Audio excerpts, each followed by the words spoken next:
painom lang. Yung tira yung sundo niya, hindi niya ibigay. Ganon. Ang painom niya lang. Tapos, ay ibig sabihin talagang ano pala kayo. Mahirap kasi yung ganyan yung kayo ang nagtatrabaho para sa sarili ninyo.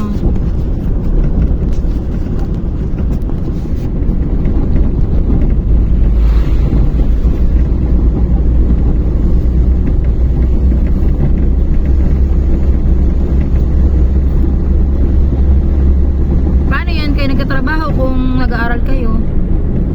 Ano lang po, Sabado Linggo lang po kami nagtatrabaho. Anong trabaho naman? Nagagawa po ng bahay. Oo, tapos magkano sweldo ninyo? Ano po, 50. 450 na rin sa isang araw. Opo. Pero may katulong kayo sa paggawa ng bahay na yan. Opo, yung mga kita namin.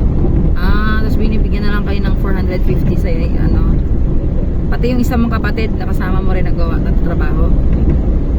Anong ginagawa ninyo doon pag nagkaganon kayo ng bahay? Nag-aalok lang ng Mga semento. nag-ano ng mga ano lang. Paano pag halimbawa wala kayong mapasukang trabaho?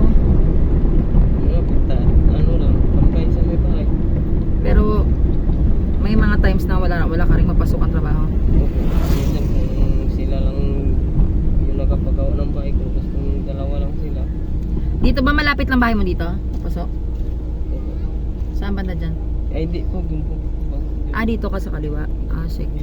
Malapit na rin po dyan. Sige. So, ikot na lang. Backing na lang tayo.